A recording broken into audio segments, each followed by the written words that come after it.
My true story. From Indiana, they served me last at Thanksgiving and gave me leftovers. I didn't complain, just froze their bank account. Are you here for the service staff entrance? Those were the first words I heard as I stepped through the grand doors of the Lakewood Resort. A crisp November breeze followed me in, and I balanced a small suitcase in my left hand and my homemade walnut spice cake in my right. Nobody greeted me. Nobody smiled. They just stared. No, I said, my voice steady even as my heart nodded. I'm the mother of the man who booked this place. The concierge raised an eyebrow. He looked me up and down, my gray cardigan, my sensible walking shoes, the gentle lines etched on my face, and then he shook his head. Oh, sorry, ma'am. You're just not listed on the guest roster. I nodded slowly, pretending it did not hurt. I tucked my chin and said, That's fine. To my left I saw Ella, my grandson's girlfriend, leaning casually against the wall. She saw me. She heard every word. But she spun away and swallowed her laughter as if I were nothing but a dull shadow in the room. Moments later, Kelsey, my daughter-in-law, glided in. She wore silk pajamas straight from a spa, her face still sporting jade eye patches, her lips painted in muted rose. Her expression was crisp, polished, unwelcoming. She saw me and stepped forward, slipping her manicured hand into mine, not in affection, but in control. "Helen, sweetie," she said, her voice lined with too perfect warmth. "We already told you we're going for a modern vibe this year. No need for old-fashioned food or energy." I swallowed, blinked at the jade patches, and mustered, "I baked a walnut spice cake, the one Thomas always loved at Thanksgiving." She looked at the cake as though it were a relic. "Maybe just leave it in the staff fridge? The younger ones don't really eat dense food." Dense, like my heart. When I asked her where I would stay, she offered brightly, "We assumed you'd share with the help. There's a pull-out in the laundry cabin." I steadied myself. "Laundry cabin?" "We just thought, well, it'll be cozy," she said. "You're just here for one night, right? Only for the weekend?" I fought to keep my voice steady.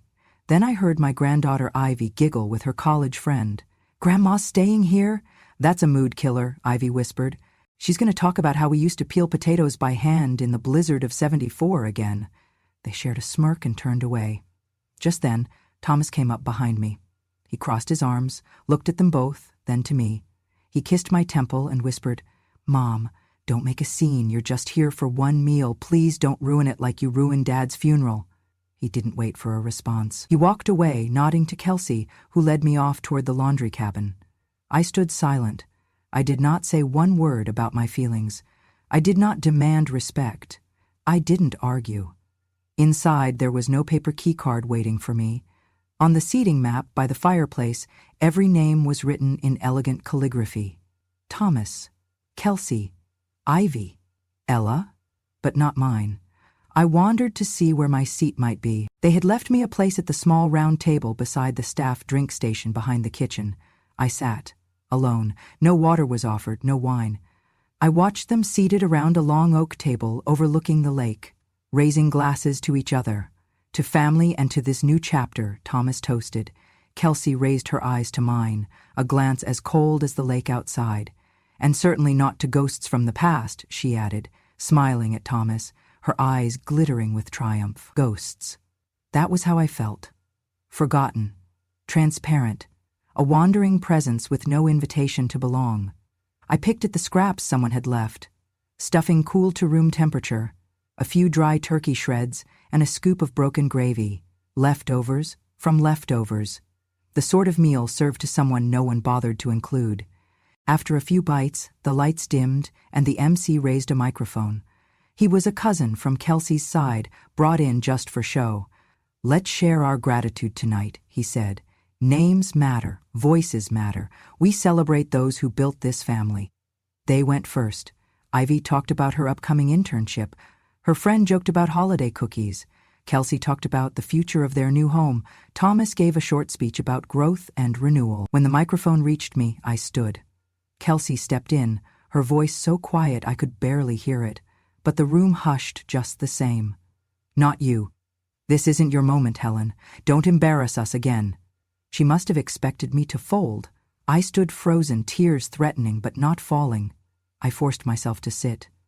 They rolled out the cake, dark marble chocolate blushed with raspberry, frosted words read. To the family that built this. I scanned the names. Mine was absent. Thomas raised the glass again. We wouldn't be here without each other, he declared, and certainly not because of old ghosts from the past. They weren't talking about me. They were talking about what they saw me as. A specter to ignore, a sacrifice to forget. I sipped my watered-down wine and smiled. I was not happy. But I knew something they did not. They were celebrating in a villa I had paid for, booked under my account. They were living in what my money bought. And soon, they would feel the chill of serving me cold, because nothing freezes a family faster than a bank account that suddenly stops. And I was only just beginning. I used to be someone they listened to. For 33 years, I taught English at the local high school. I helped struggling students write their first coherent paragraph. I stayed late grading essays, led the drama club, ran parent-teacher nights, and made a home for my husband and son that was clean, warm, and full of music. We didn't have much, but we had enough. And we had love. Then cancer came like an unexpected winter, brutal, unrelenting, and colder than any wind Indiana had ever blown through our windows. My husband, Mark, was diagnosed late. I spent the better part of 2 years driving him to chemotherapy, fighting with insurance companies, juggling prescriptions, and wiping sweat from his neck at 3 a.m. while he asked if dying would hurt. I sold my engagement ring to cover a hospital bill. I canceled my retirement cruise. I learned to live on soup and toast. And when he passed, quietly in our living room on a Tuesday morning, I didn't cry right away. I made him a promise. I'll take care of our boy, I whispered, even if he's a man now, even if he forgets to look back. Thomas was already married to Kelsey then. They lived 3 hours away in a shiny new subdivision where all the houses looked like they'd been printed from the same file. I thought maybe, if I moved closer, we'd become what families are supposed to be. So I packed my things and bought a modest condo 15 minutes from their place. I brought them pies. I offered to babysit. Kelsey would smile politely and say, "We're good, Helen, but thank you," before disappearing behind glass doors. Still, I believed proximity would build connection. Then came Thomas's idea. A restaurant. "It's what I've always wanted to do, Mom," he told me over coffee one afternoon. "A brunch place. Classy but accessible. Kelsey's got a branding background and I've got the concept. The bank didn't approve our financing." I listened. I nodded, and then I did what mothers do. I stepped in. Thomas's credit score was dismal, and Kelsey didn't qualify a loan, but I had savings. I had equity in my condo. I had the inheritance my sister left me. I had enough to co-sign, to be listed as the financial guarantor, to carry the weight they weren't ready to hold. "I don't want ownership," I told them. "Just let me help you get started." Thomas hugged me. Kelsey called me a lifesaver. I transferred over the first $120,000, 0 cents. They opened the restaurant, Oak and Willow, and had a line out the door the first Sunday. Local papers featured them. "Young couple brings big city brunch vibe to small-town Indiana." They smiled in every photo. My name wasn't mentioned. At first I didn't mind. I told myself it was about them, not me. But slowly, I noticed things shifting. I'd walk into the restaurant, and Kelsey would look startled, as though I'd walked in wearing rags. "We weren't expecting you today," she'd say, even if I had texted. "Just wanted to see how things were going." "We're good, really good, but we're also really busy." They stopped inviting me to staff meetings, saying it was too much pressure for the younger employees to have family dynamics in the mix. When the restaurant expanded, they formed an LLC without me. "I thought we agreed." I started to say, "It's just cleaner this way," Kelsey interrupted. "No offense, Helen, but your name complicates things on paper." My name, the one they needed to get the loan. I stayed quiet. I always stayed quiet. But the worst part wasn't the exclusion. It was the silence. Phone calls stopped. No one came by my condo. I got Christmas cards signed "Love the Thompsons" without so much as a handwritten note inside, unless they needed something.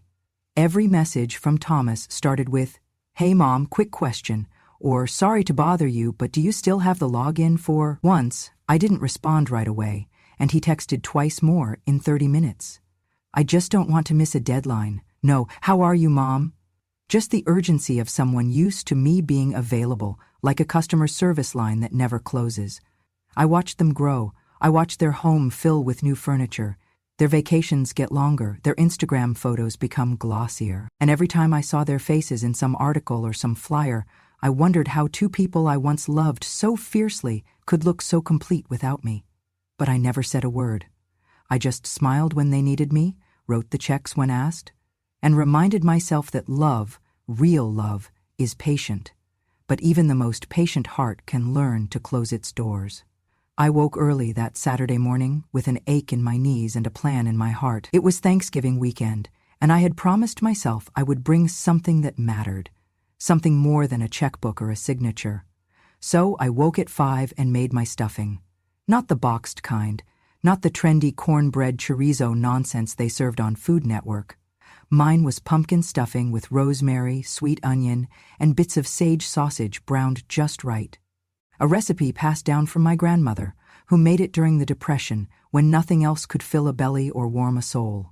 I had written it out once, on a yellowing index card now tucked in my Bible. I brought it to the resort in a deep glass Pyrex dish, still warm, the top golden and crisp. I wrapped it in a towel and carried it like an offering. No one greeted me when I stepped into the main kitchen. "Just leave food there," a young server said, pointing to a steel prep table. "The chef will sort it out." "I brought it for the family," I said. "Sure," she muttered, distracted. I placed it down carefully and turned back to the dining room. Later, as I poured myself a glass of water from the side table behind the kitchen, I heard Ivy laugh. "Grandma still thinks we eat the food from the dust bowl?" she said, scrolling through her phone. Her friend smirked. "That's so her, probably thinks pumpkin is still a vegetable, not a vibe." I turned, wanting to say something, but I stayed quiet. I reminded myself I was here to be kind. To be invisible if necessary, but kind. The family bustled around, setting up centerpieces. Someone ordered mimosas. I returned to check on the dish. That is when I saw it. A different young server, taller, bearded, maybe 22, carried my dish in both hands. The towel was gone. The stuffing had been scooped once, then left to sit. Now it was cold, congealed. He walked to the trash bin behind the kitchen wall and, without a glance, tilted the glass dish and scraped the contents straight into the garbage. I stood right there, frozen. He looked up, startled. "Oh, sorry." "Didn't know anyone wanted it." I opened my mouth to say something. He walked away. No apology, no acknowledgement, just food wasted and memory trashed. I didn't say a word, not to him, not to anyone. I walked back to the corner where they had placed my chair, near the drink dispensers, behind the floral arch, far from the oak table where the others would sit. My name wasn't even on a card. Someone had used a sticky note and scrawled Helen in what looked like eyeliner pencil. From that seat I watched them gather, Kelsey in a floor-length dress like she was at a gala, Thomas in a crisp shirt that still had the price tag string tucked in the back, Ivy in gold, Ella in velvet, everyone shining like they were cast in a commercial. They raised glasses to each other. The MC stepped up. I didn't know who he was, probably one of Kelsey's marketing friends, a guy with perfect teeth and no depth behind the smile. "Tonight we celebrate legacy," he said, "and we begin by honoring those who built this family. Let us hear from the pillars, the ones who matter most." A few scattered claps. Ivy spoke first about growth. Thomas gave a glowing monologue about perseverance. Then I stood. I wasn't planning to, but my body moved before my fear could stop me. The microphone was 2 seats away when Kelsey reached it first. She turned to me, smile painted with steel. "Not you, Helen," she said, low but perfectly clear. "This isn't your moment." People turned, heads swiveled, a few gasped, unsure of what they were seeing. But no one stepped in. No one said a thing. I looked at my son. He looked away. I started, but my voice caught. "Please," Kelsey said, still smiling, still holding the mic. "Let's not turn a celebration into a therapy session." I sat. I swallowed. I didn't cry. The silence inside me wasn't weak. It was roaring. Then came the cake. It was wheeled out on a cart with sparklers and fanfare. 3 tiers, ribboned in chocolate and raspberry. Frosted words curled across the top. To the family that built this. I waited for my name. It never came. Thomas took the microphone again. We built this together, he said, through hard work, trust, and vision. He glanced across the room, not at me, but near me, and certainly not because of old ghosts from the past weighing us down. There it was again. Ghost. Not grandmother, not teacher, not investor, not matriarch. Ghost. I looked at the cake, at the champagne bubbles rising, at the guests clapping politely. I looked at my son, at the woman he chose, at the empire they thought they'd built alone. And then I smiled. It wasn't joy, it wasn't defeat, it was knowledge. Because the LLC papers, the operating account for the new brunch expansion, the line of credit that made this entire celebration possible, all still had one thing in common: my name, my signature, my protection. And I had just remembered that ghosts may be quiet, but they do not forget. That night, I sat alone in the laundry cabin. The walls were thin, the bedding was stiff, and the heater clicked like an old watch losing time. But I didn't feel cold, not anymore. I felt something else, something sharper than betrayal and more powerful than pity. I opened my laptop, the same old Lenovo Thomas once bought me for Mother's Day when he still remembered holidays. The screen flickered to life, and I clicked through folders I hadn't opened in months, maybe years. There it was, the operating agreement for Oak and Willow Hospitality Group. My name, in bold, Helen L. Martin, primary financial backer. And below it, the clause Thomas had begged me to agree to said it was just a formality. I had nodded, trusting him. It read, "Guarantor retains discretionary right to revoke sponsorship in cases of financial misconduct, identity misrepresentation, or evidence of psychological harm induced by any party within the corporation." Back then, I did not think much of it.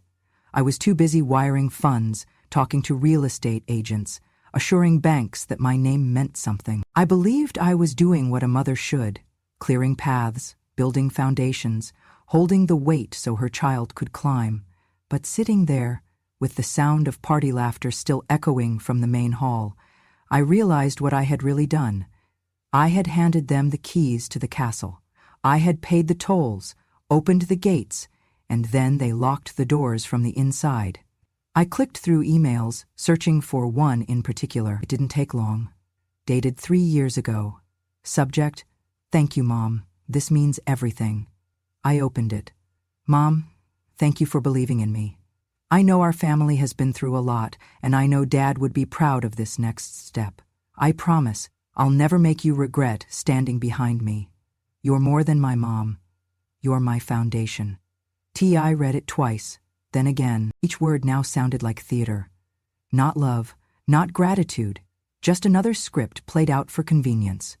I looked at the signed digital document attached to it, my signature at the bottom of the first capital investment transfer, $120,000, 0 cents, followed by 3 more deposits over the following 18 months. I scrolled further down to a PDF labeled Partnership Agreement Flagship Expansion. I clicked. There it was, the brunch project they had toasted tonight. The one with the cake, with the speeches, with no mention of me. The agreement stated clearly that the new venture's operating capital was underwritten by an umbrella line of credit secured by my financial assets, my retirement fund, my condo, my entire estate. I stared at the line, secured by the personal collateral and legal goodwill of Helen L. Martin. Legal goodwill. I had offered them every drop of my name. And now I could take it back. My cursor hovered over the clause, Clause 14.3, Revocation of Financial Endorsement. All I needed was documentation of emotional harm. My chest tightened. I reached into my suitcase, pulled out a small notebook where I kept odd bits and personal notes. Tucked inside was a slip of paper I had nearly thrown away, one I had found in my mailbox weeks before Thanksgiving. It was a printed group text, accidentally mailed to me with a promotional flyer. From Kelsey to Ivy and Thomas. Just make sure she stays out of the way this year. I'm not dealing with her crying or weird traditions again. Mom's just the wallet with a wig, Ivy had typed. No wig, just bad hair and opinions, Kelsey replied. Thomas hadn't replied, But he hadn't objected either. I scanned it into my computer, then I reached for my phone. I found the voicemail from a week prior, when Thomas had called late one night. Not to say hi, not to check on me. "Hey, Mom, we need to add your name to a new investor presentation, just for credibility, not actual input. Don't overthink it, okay?" Not actual input. I saved the recording. Then I opened my drafts folder and began typing. "To whom it may concern, in accordance with Clause 14.3 of the Oak and Willow Financial Agreement, I, Helen L. Martin, am formally submitting my intention to revoke all sponsorship, endorsement, and financial backing of the entity and its affiliates, effective immediately. This revocation is based on grounds of emotional mistreatment, intentional misrepresentation of involvement, and psychological harm documented through electronic and written communication. All use of my name, identity, or financial standing in promotion, guarantee, or legal agreement is henceforth unauthorized and must cease. Please see attached evidence for reference. Respectfully, Helen L. Martin." I attach the group text, the voicemail, the email from Thomas, a photograph I had taken earlier that day, my place card on a sticky note, taped beside the soda dispenser, while the rest of the table shimmered under golden plates and floral runners. I didn't send it, not yet. I saved it to my desktop under a new folder titled, "For When the Cake Crumbles." Then I shut the laptop, leaned back in the creaking cot, and stared at the ceiling. My fingers were steady, my breath was slow. I felt neither vengeance nor rage, just clarity. They could toast themselves in public. They could praise each other in speeches. They could pretend I had never built the table they now danced around. But I had the receipts. I had the name they needed, and I had the power they forgot I held. The key I once gave, I could take it back. By morning, I no longer felt like a guest. I felt like an accountant with a ledger long overdue. The rest of the family had gone off to their morning spa appointments and a private boat tour Thomas had arranged as a Thanksgiving detox. I stayed behind in the laundry cabin. The linens still smelled faintly of bleach. It suited me just fine. I needed silence for what I was about to do. I opened my laptop, breathed in deeply, and reviewed everything one more time. The clause, the evidence, the draft letter. Then I opened a new email. To Commercial Banking. Subject, immediate revocation of financial endorsement. Evident logic, I wrote slowly, with intention. To whom it may concern. This is a formal notice to revoke all financial support, sponsorship, and endorsement related to the Project Oak and Willow Brunch expansion. Project code XYZ, including but not limited to any lines of credit, lease agreements, and vendor accounts established in association with my legal and financial identity. Effective immediately, I withdraw all authorization for the use of my name, assets, or reputation as security or collateral. Basis for this revocation includes misrepresentation of my involvement in corporate governance, emotional and psychological mistreatment by affiliated individuals, exploitation of familial ties for deceptive financial gain. Then I attach the files. First, the audio. It was short, less than 10 seconds, but sharp as a blade. Kelsey's voice, flippant and cruel. "She's just the checkbook with wrinkles. She won't say no." She never does. It was recorded during one of their staff meetings. A young hostess had heard it and sent it to me weeks ago. She didn't like how they spoke about me, said she was raised better. I added the video clip next, a blurry recording taken by one of the kitchen staff, showing me sitting alone at the folding table behind the wine cooler, quietly chewing on cold turkey and congealed stuffing, while the rest of the family dined under chandeliers. Then I attached a photo, my pumpkin stuffing being dumped into a trash bin by a server mid-shift. The timestamp matched Thanksgiving afternoon. The dish still bore my name scribbled on masking tape. All 3 pieces of evidence were ugly. None of them were lies. I ended the email simply. I trusted my family to honor my name. Instead, they used it. I am no longer their guarantor. Respectfully, Helen L. Martin. And then I hit send. It didn't take long. Within the hour, I received an automated confirmation. A compliance officer would contact me shortly. 20 minutes later, my phone rang. "Mrs. Martin? This is Amy Travers from Lakeshore Trust. We've reviewed your documentation." Based on the evidence provided and the terms of your original guarantor agreement, we've initiated an immediate suspension of all financial activity tied to Project XYZ and its subsidiaries. The accounts are now frozen pending internal review and legal evaluation. She paused. I have to ask, ma'am, do you anticipate your family contesting this decision? I answered calmly. I expect they'll be furious, but I also expect they won't find a single lie in what I've said. There was a moment of respectful silence on the other end. Well then, you've handled this with remarkable clarity. No emotion showed on my face. I didn't smile. I didn't cry. But deep inside, I felt the first taste of a different kind of warmth. Not joy, not revenge, but something truer. Justice. Let them sip champagne. Let them sail around the lake with rented joy, because when they returned, they'd find out what it felt like when the tap runs dry, and the faucet they never thanked was gone. It did not take long. By Sunday morning, the cracks were showing. I was sitting by the window of my condo, a warm mug of black tea in my hands, watching the last leaves fall from the maple tree across the parking lot. The phone buzzed, twice, 3 times. I ignored it. I had already done what needed to be done. Let silence answer them now.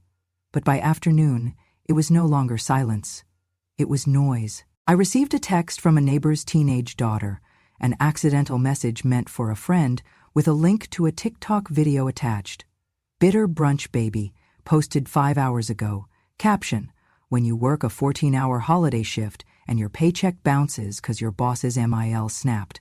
The video opened on a waitress in her uniform, sitting on a curb outside Oak and Willow, holding an empty coffee cup. She froze the whole thing, the girl said to the camera, laughing bitterly.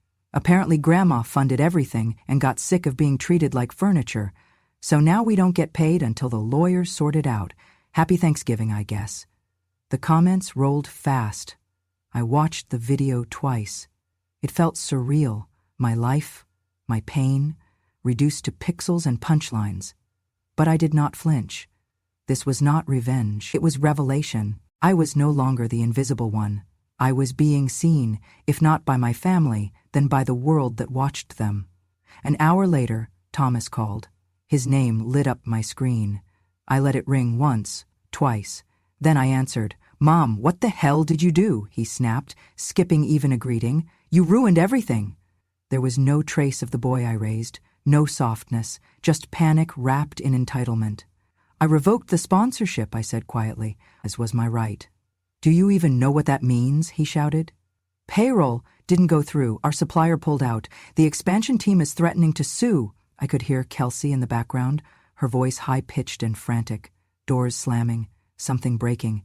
You didn't just freeze money, Mom. You killed a brand. No, I said gently. I just stopped pretending I wasn't the one keeping it all together. He was silent for a second. Then he scoffed. This is insane. You're punishing us because you didn't get a seat at dinner? I felt a strange calm wash over me. No, I said. I'm holding you accountable because you forgot I was never just a seat at your table. I was the table. He muttered something under his breath, then raised his voice again. This isn't how families work, Mom. I agree, I said. Families do not lie, exclude, or humiliate each other. They do not use one another as stepping stones. The line was quiet. Then he hung up. I sat there for a long time, tea gone cold in my hand, and stared out the window. The emails came next, from investors, from partners, from a local food journalist who had picked up the story and wanted a quote. Apparently, the brunch chain that redefined small-town hospitality was now under financial investigation. And the woman who once paid for everyone else's dreams was finally speaking up. But I did not give statements. I did not post videos. I simply watched as the thing they'd built without me began to fall under the weight of everything they had buried, not because I had pushed, but because I had stepped aside and let the truth come through. The conference room was cold, sterile, and smelled faintly of paper and panic. I had not worn anything flashy, just a gray sweater, black slacks, and the locket Mark gave me on our 15th anniversary. I did not come to impress.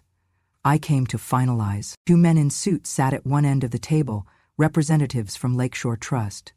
My attorney, Miss Davidson, a sharp woman with a quiet voice and ruthless paperwork, sat beside me. Across from us sat Thomas and Kelsey. Their faces were pale, drawn. Kelsey's hair was pulled too tight, and Thomas kept fiddling with a pen like it might save him from drowning. "Mrs. Martin," said Mr. Covington from the bank, glancing at the documents in front of him. "We've reviewed your revocation request. Before we move forward, we're obligated to provide the named parties a chance to respond." I nodded. "Of course." Thomas leaned in. "This has gotten way out of hand, Mom. Can we just—" "Please," I said softly. "Let me speak first." The room fell silent. I pulled a folder from my bag and laid it flat on the table. Inside were printed screenshots, emails, a notarized transcription of Kelsey's voice message, and the still frame of me sitting behind the kitchen door with a plate of discarded turkey. "They took my name off the guest list," I said, voice even, eyes steady. "So, I took theirs off the account." Kelsey let out a sharp breath.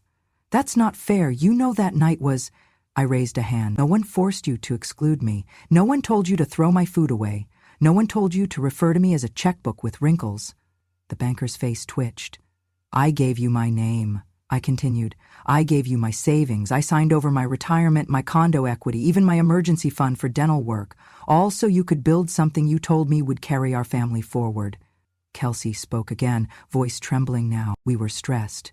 We were hosting. We didn't mean to be cruel." I turned to her, my tone still soft, but edged now with clarity. "You served me cold food," I said. "I served you consequences." She opened her mouth, then closed it. Mr. Covington cleared his throat. "Legally, Mrs. Martin retains the right to revoke support if conditions in the agreement are violated. Based on the documentation, it appears that standard has been met," Ms. Davidson added, "and due to the personal nature of the mistreatment and public exposure, we are also requesting a formal restraining order against use of her name or likeness in any further promotional materials." Thomas slammed the pen onto the table. "So that's it? You get to blow up our lives and walk away?" I looked at him, really looked, at the boy I raised, the man who once cried when his father couldn't make it to his first baseball game, the man who no longer remembered birthdays or brought me flowers on Sundays. "No," I said, "I didn't blow anything up. I just stopped standing under the beams while you chipped away at the foundation." He turned to Kelsey, who looked more shell than woman now. "Say something," he whispered. She didn't. I could see in her eyes she finally understood what she had lost. Not the money, the protection, the shield, the silent approval of the woman who had made their kingdom possible. "I'm not angry," I said, and meant it. "I'm not here for vengeance. I'm here to reclaim what I gave in good faith and received back in humiliation." Mr. Covington nodded, shuffling the papers together. "We'll move forward with the freeze. All credit lines are suspended. Assets will remain locked until a new guarantor is approved and Mrs. Martin's name is legally removed from all contracts." Miss Davidson gathered her files and stood. I did the same, but before I reached the door, Kelsey stood too. "Please," she said, eyes wet. "Just, please. That night was a mistake. We were overwhelmed." "I never meant," I looked at her. "You meant it," I said. "You just didn't think it would cost you anything." And then I walked out. Not in anger, but with the peace of someone who knew her silence had finally spoken, louder than any scream. They never returned the chair. At the end of that long Thanksgiving table, the one dressed in white linen, wrapped in golden ribbons, surrounded by laughter not meant for me, there had been one empty seat. Mine. And now, it had become a symbol. A reporter from the Indiana Register was the first to call. A young woman named Elena, maybe 30, her voice steady but reverent. "We've been following the financial inquiry around Oak and Willow," she said. "But now people are talking about the woman behind the name, the one they tried to erase."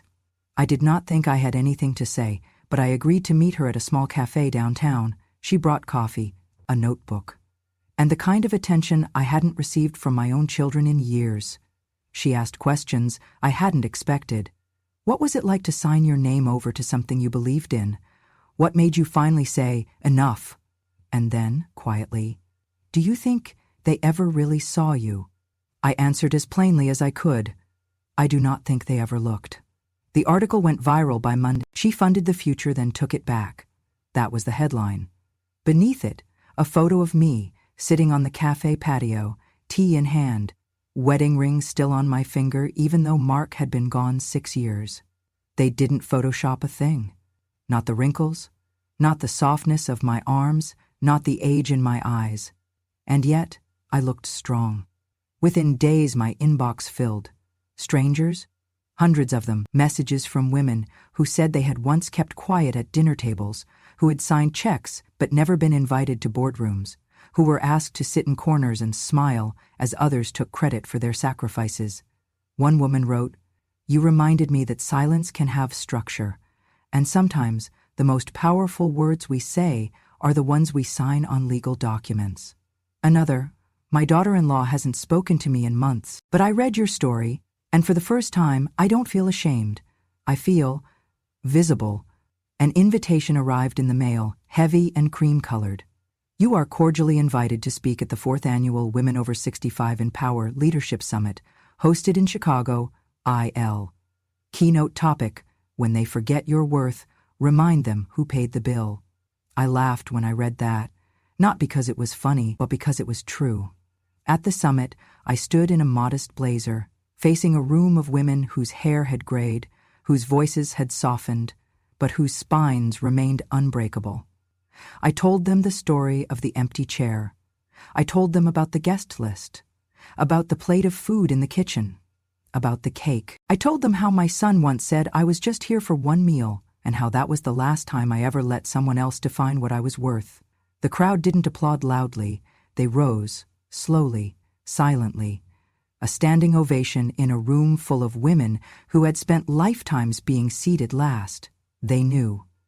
Later that night, I sat alone in my hotel room, reading the handwritten letters tucked into my purse by other attendees. One said, "They gave you cold food, but you gave us fire. Thank you." Another, "You were the quiet in the room they underestimated. But when you moved, the whole table shook." I turned to the window. Snow had started falling over the city, and I whispered to no one in particular. They thought silence was surrender. It was just the inhale before the strike. Weeks passed. Oak and Willow folded. The expansion project dissolved. Their brunch dreams turned bitter. I never spoke to Thomas again. He sent one email, a hollow apology, followed by a request for reconsideration. I deleted it. Not out of anger, out of peace. Peace does not beg. Peace does not reopen old doors. Kelsey, to her credit, sent a letter. It came on thick paper, expensive, perfumed. "Helen, you don't owe me forgiveness, but I owe you acknowledgement. I see now what you did and what you endured. You were never the checkbook. You were the foundation. I am sorry I realized it too late." Kay, I did not reply. Not because I wished her harm, but because I wished her growth. Let that be enough. And now, when people speak of me, if they do, it is not with pity. It is with pause. Because in a world that often treats aging as erasure, I made myself legible again. Not by shouting, but by removing what was never appreciated. I do not sit at that table anymore. I do not long for the invitation that never came. Because the chair they left empty for me was the chair I once paid for, so all of them could sit. And this time, I pulled that chair away and left them standing. If this story stirred something deep in you, if it reminded you of a silence you once held or a strength you forgot you had, then you're not alone. Every chair you were denied, every room you were left out of, every time they called you just, you were more. And it is time the world hears us. Subscribe to Gramna True Stories for more. True, untold stories of quiet women who remembered exactly who they were and what they built. Because revenge has no expiration date. And wisdom remembers.